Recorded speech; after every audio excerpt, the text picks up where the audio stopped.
อันนี้เป็นสูตรสาวหอมนึ่งข้าวเป่าไฟดังไฟเด้อทุกคนเลยสูตรไผ่สูตรมันสาวลาวเขตนี้อยู่เฮือนอยู่ศาลยามแรงๆตองแบบนี้ล่ะทุกคนขยันหลายได้บ่ได้ใส่เลยเนาะเอามืออย่างเดียวเอามืออย่างเดียวน้องสิย่ออายพาเข้านี่น้องเอาอาหารยังให้อายกินมีที่แจวนี่บ่เดี๋ยวสาวหอมอีพ่อแม่จะบ่ให้บ่ให้เลยบ่น้องการถ้าแขกมาเยี่ยมมาย่ามก็คือเฮามีอาหารยังต่างๆต้องย่อแขกให้กินบ่โอ้วัดคำสิเบาโดยทุกคนใจดีเด้อใจดีหลายทุกคนเลยเพิ่นดำรงชีวิตช่วยเวียกอีพ่ออีแม่เพื่อนเจ้ามีห้องน้ำเลยบ่มีห้องน้ำคันไปทายในย่างเนาะเรื่องของน้องนี่อยู่กลางบ้านเลยเด้ต้องแล่นเข้าป่าเลยบ่น้องโอ้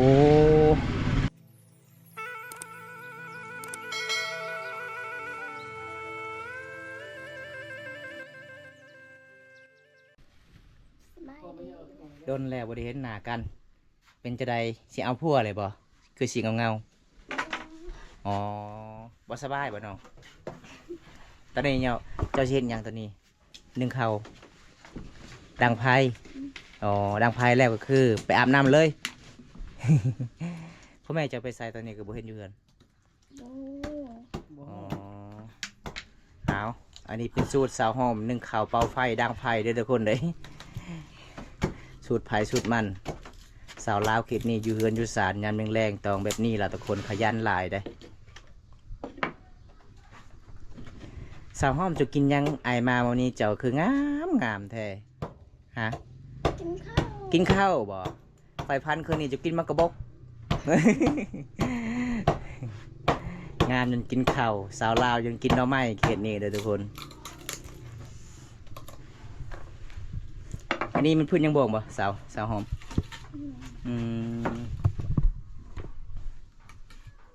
เอาวิธี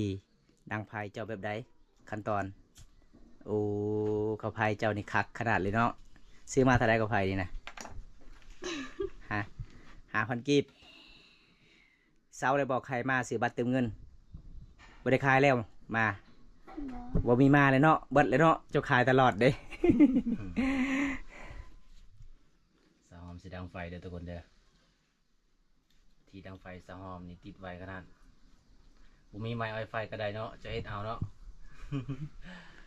สบายคือยังไงอันนั้นสาวหอมคือยังนะประเสริฐบ่ใช่ตัวนี่ใช่ตัวประเสริฐโอ้เวลาไม่ตัดไทยตาเนี่ยกี่มีชัดกรวงโอ้อันนี้มันสายที่กระเจ้ากะสีเห็นให้เฮ็ดชวนพี่น้องเฮ็ดหัวออมให้กระเจ้ากะสีมัดพี่น้องแบบเฮ็ดนี่กระเจ้าก็บ่ได้ใส่ตอกพี่น้องเลย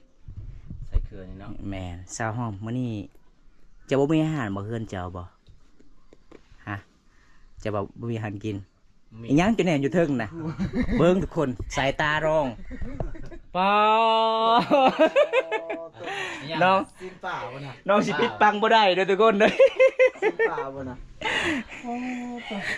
กันถามว่าบ่มีอาหารแหนมเบิ่งเลยว้าบก็คิดว่าเกิดว่าอยู่เทิงนี่ได้โอ้สายตาผู้สาวแม่นเรื่องง่ายเด้เพิ่นไปห้อยไฟญี่ปุ่นพี่น้องไอ้ยานแมวลักกินเด้สิ้นยังสิ้นปลาจะไปซ้อนคืนนี้บ่บ่แม่อีเมไปซ้อนหมันเนาะโอ้อีเมไปซ้อนก็คือได้ปลาตัวเมแม่โอ้หมานปลาใหญ่จะไปเนี่ยได้จะพูดบ่วันนี้ไปยำๆกับทีมงานเฮาคือเก่าทุกคนโดนเท่านึงเนาะได้พอกันอีกทีก็จะลืมแล้วทุกคนเลยคิดว่าสาวหอมเอาพัวปะไปแล้วเป็นยังไงทางให้แล้วบ่ยังเมื่ออื่นเขาสิจูดแล้วได้หายเฮาได้สาวหอมไว้ช่วงนี้ยังบ่ทันแล้วทางให้ทุกคนใกล้สิฮอดเดือนเมษายนแล้วสิฮอดปีใหม่ยอดสงกรานต์แล้วใครเวลาสงกรานต์ก็คือน้องกลับไปเที่ยวคือกันบ่เก่งกินเก่งอะลองบ่มีเงินแล้วก็บ่มีครูไปนำโอ้คันมีครูคันอยากได้ครูก็คือแจกเพจให้ FC โลดคันแจกเพจก็บ่มีสัญญาณอีกเนาะบ้านเฮาเนาะ โอ้ถ้ามักฮักก็คือไปหาถึงบ้านเลยทุกคนเลย ติดต่อบ่ได้สัญญาณอยู่ตามตีนภูเขามันยากพี่น้องคันสิเติมเน็ต10,000กีบกับบ่ฮอด1มือเบิดเลย เพื่อไปหาบนจุดมีสัญญาณเด้อทุกคน เจ้าสิเฮ็ดหยังแท้เจ้าดังไผนี่นะ กับอะไรยัง พิงไผบ่ หน้าว แต่อ้ายตอนนี้ฮ้อนแต่เจ้าบ่ได้ฮ้อนบ่น้องบ่ได้ฮ้อนเนาะคนงามเด้กินปลาตลอดอยู่ในน้ำ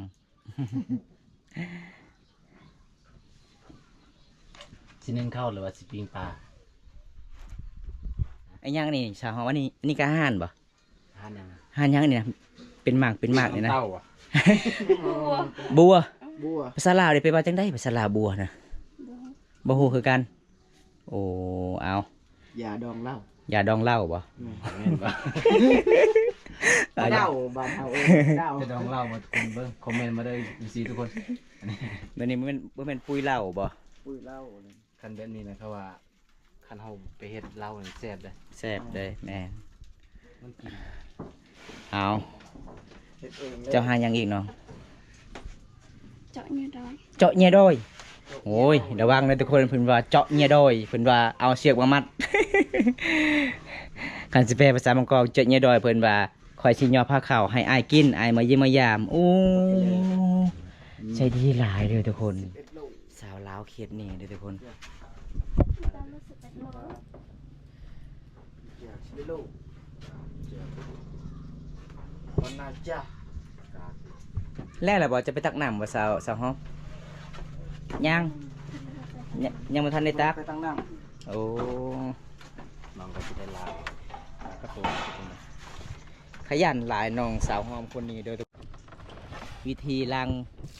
ถ้วยล้างกระโต๊ะกับบบ่ได้ใส่สไลด์เลย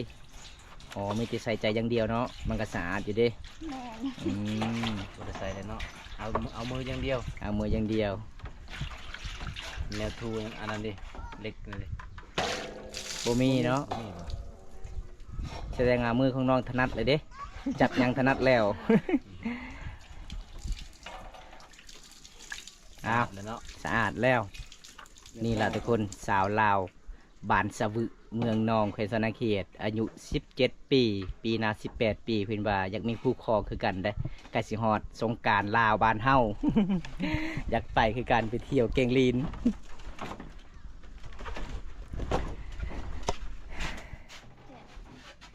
ว่าเซาหอมละอายชิย่อละน้องชิย่ออายพาเข้านี่น้องเอาอาหารยังให้อายกิน มีที่แจวนี่บ่ แม่ ป้าไปกลับเอา เอาทุกคนหยอกน้องเลยทุกคนเลยคำว่าหยอกกับบริหัวหายัง เดี๋ยวสาวหอมอีพ่อแม่เจะบ่ให้บ่ บ่ บ่ให้เลยบ่น้องกระทาแขกมาเยี่ยมมายามก็คือเฮามีอาหารหยังต่างๆ ต้องหยอกแขกให้กินบ่ แม่น โอ้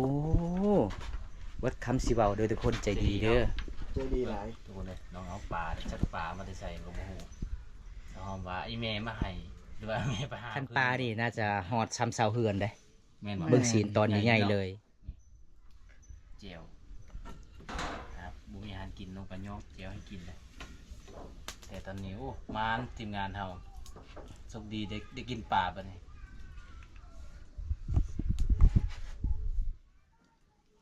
ยังติดดำ ปางบ่ บ่ ปลาศีลตอนบักใหญ่ๆเนาะศีลปลานี่ทุกคน ๆคือชิ้นใหญ่หรือจะปลา ใหญ่คักขนาดเลย ใหญ่คือเจ้าของเด้เจ้าของเริ่มใหญ่แล้วตอนนั้นยังน้อยๆบ่มตาเด็กวิธีชีวิตพาน้องไปเอามักแตงเอามักแตงก็บ่ไหวอีกตอนนั้นให้อีกโอ้ยพี่น้องเอ้ย แม่นบ่แม่นบ่สาวหอม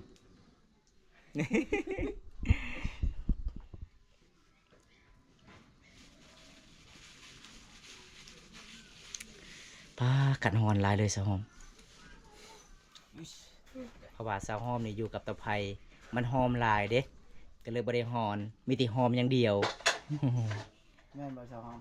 บ่ได้ฮ้อนบ่บ่ได้ฮ้อนเนาะ มีหยังน่ะนะ อีหยังน่ะ เงี้นบ่ ก้อย ฮะ โอ้ย มันไหน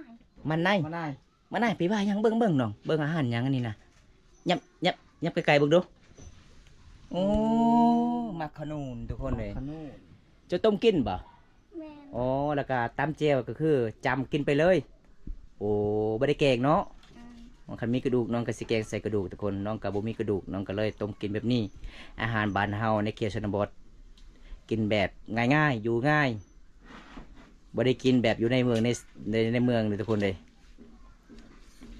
เวลาเห็นให้เห็ดชวนนี่เห็นผักอีหยังอ่อนๆกินเลยผักคุยยอนส่วนหลายตำมะเขือกินมันแสบเลยทุกคนเลย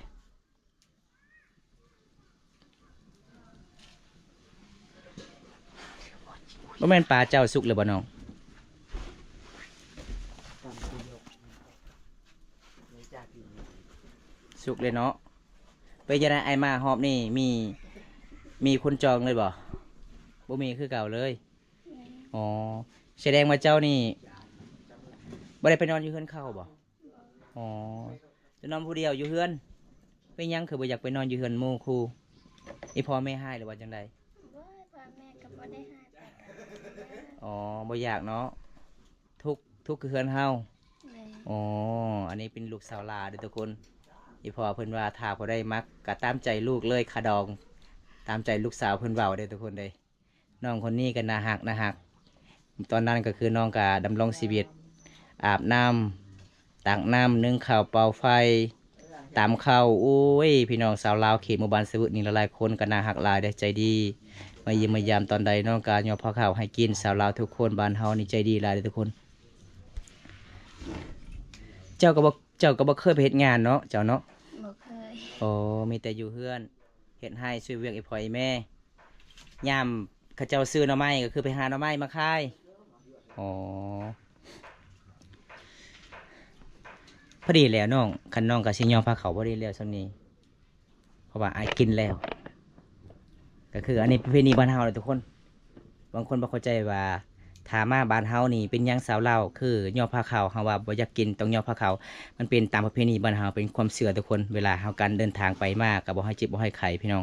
ขอให้อยู่ดีมีแรงเดินทางขอให้ปลอดภัยทุกคนเอกลักษณ์ของชนเผ่าบรุบ้านเฮาหลายๆคนต้องใจดีพี่น้องเอ้ยถ้าเฮามีอิหยังต่างๆก็แบ่งกินพี่น้องแบ่งกันกินทุกคนบ้านเฮาก็บ่ได้ขาย บ่ได้ขายให้หมู่คู่พี่น้องมีแต่แบ่งกันกินทุกคนมีอาหารแซ่บหรือบ่แซ่บทุกคนบ้านเฮานี่เป็นหมู่บ้านที่ยังอยู่กับตีนภูเขาก็เลยสัญญาณโทรศัพท์ก็บ่ค่อยมีปานใดมีบางจุดบ่มีบางจุดก็บ่มีทุกคนเอ้าอันนี้ก็คือย่อกะสิน้องก็สิย่อผ้าขาวให้กินเลยทุกคน บ่นจามไปเชิญ ไปพี่น้องวิถีชีวิตน้องปลาติกเข่าเจ้าคือหลายแท้สาวหอมเว้ยเอายังเอกนี่นะเอ็ดหรือจ้าเพิ่นว่าสิปูศาสตร์ก่อนคันแขกมาเยี่ยมมายามเมื่อได้น้องก็สิปูศาสตร์ก่อนเด้อทุกคนหลายๆคนสาวลาวนี่ใจดีแบบนี้ล่ะพี่น้องเอ้ยเอาเดี๋ยวผมตาก็สิซอยน้องก่อนเห็นบ่ยาวขนาดแล้วเนาะศาสตร์เจ้าเนาะ หลังจากนั้นเพิ่นผูสาดปะไว้เพิ่นกะสิย่อพาข้าวให้กิน นี่ละสาวลาวบ้านเฮาเด้อทุกคนเบิดคำสิเว้าใจดีใจดี ส่วนทีมงานเฮาเพิ่นว่าจะกินส้มอันนี้ก็คือมะขามสาวหอมดองไว้กระเจ้าลักกินเลยเอาเฮ็ดบัดนี้ทีมงานเฮาเพิ่มพลังก่อนจังหน่อย ผักขนาด ไก่สิฮอดอากาศร้อนหลายเอา ไหลจ้าไหลจ้า เพิ่นกะสิย่อเลยทุกคนโอ้ใจะดีแท้สาวหอมนี่ใจะดีขนาดเลยทุกคนเลย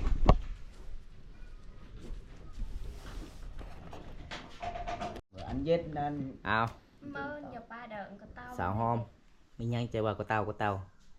น น้ำฮ้อนหลายบ่อ๋อเพราะว่าบ้านเฮากับบ่มีตู้เย็นเนาะเฮือนน้องกับบ่มีตู้เย็นทุกคนเลยตอนนี้ก็คือน้องก็ใจดีเด้ก็ย่อพาข้าวให้กินเจียวก็แซ่บมีปิ้งปลาไปพร้อมตอนนี้FC นี่เด้อน้อง มากินข้าวนำกันเด้อ FC ทุกคน นี่ถ้าพอได้อยากก็คือต้องแบบนี้เนาะพอได้มาบ้านเฮาต้องย่อพาข้าวแบบนี้บ่น้องโอ้เอาลงมือเลยทุกคนมากินน้ำกันเลยน้อง เป็นประเพณีบ้านเฮาเลยทุกคนบางคนก็ดราม่าเฮาไลน์ว่าทีมงานยูทูบเบอร์เขตชนบทบ้านเฮาไปกินข้าวตามชนบทมาบ่แม่นทุกคนเป็นตามประเพณีบ้านเฮาถ้าน้องมาบ้านเฮาก็คือเฮาต้องย่อน้องให้กินบ่ว่าจะเป็น FC มาเฮาต้องย่อทุกคนเลยเป็นความฮักแพงกันในเขตชนบทของชุมพรบรูมังกรบ้านเฮาทุกคนเอามาลงมือเลยน้องแซ่บหลายมาทุกคนกินน้ำกัน จ้าสะหอมจ้าภาษาเด้อ จานลองก่อนจานภาษาจ้า จ่าเลยเพิ่นว่ากินเลย จะเอาไปใส่ จ้าเลยก็คือมาเด้อเขากินเด้อกินให้อิ่มเบิ่งสะหอมกินกระแซบแล้วอิ่มแล้ว แซ่บหลายเอาสาวหอมเอาไว้เลยน้องโอ้พี่น้องไอ้ประเพณีบ้านเฮาต้องแบบนี้ทุกคนเลยสาวลาวคนนี้ใจดีหลาย แม่นอิ่มแล้วให้น้องเอาไว้เลยทุกคนเลย เพิ่นต้นรับเป็นอย่างดีเลยมีอาหารแซ่บๆแต่เฮากินบ่หลายทุกคนเลย กินข้าวมาอิ่มแล้ว แม่นมันเป็นตามประเพณีปกติเฮาบ่ค่อยกินปานใดแต่น้องก็ต้องย่อให้กินเอกลักษณ์ของชมเผ่ามังกรเนาะทุกคน เป็นจังได๋สาวหอมหลังจากน้องสิไปตักน้ำบ่โอ้ขยันทุกคนเลยทุกคนเลยคันไปเยี่ยมไปยามเสาร์อาทิตย์ก็ขยันได้เป็นหมู่บ้านเดียวกันทุกคนชาวลาวเขตนี้ก็แบบนี้ดำรงชีวิตได้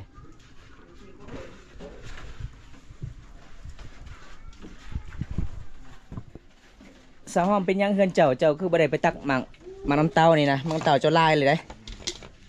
ฮะ เรีย บ่ยากบ่เพราะว่าช่วงนี้อากาศร้อนใส่หมักน้ำเต้ามันเย็นนี่น้องเอ้ยคันใส่ขวดนี่มันร้อนหลายเลยไปยิบแล้ว วันนี้แม่น้องกับสิเกียมไปตักน้ำเลยทุกคนบรรยากาศยามแรงๆเขตชนบทหมู่บ้านของน้องเห็นบ่อยู่แบบนี้เลยทุกคนอันนี้เป็นน้ำที่น้องกินมาเบิดน้องต้องถอกไว้จุดนี้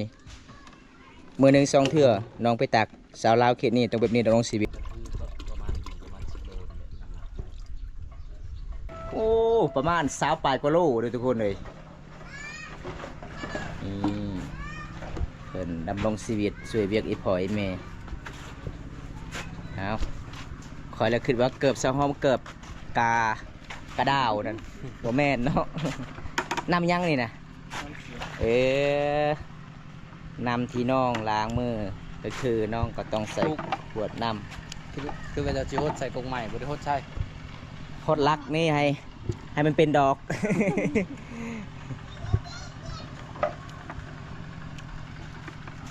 มันก็จะเอายังโบมทุกคนเลย ไปตามติดวิถีชีวิตน้องก่อนนะทุกคน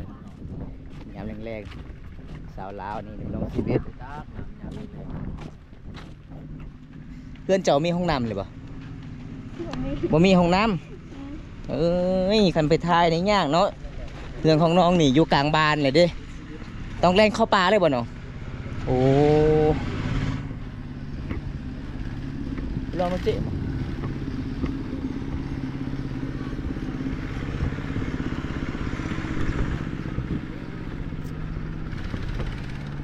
เอาทุกคนอัปเดตวิถีชีวิตสาวห้อมคนงามทั้งใจดีทั้งขยันเลยทุกคนเลยบรรยากาศเมื่อวานนี่ยามแรงๆเป็นตะมวนหลายสาวลาวทุกคนนะฮักใจดีเวลามายิ้มมาหยามมีความสุข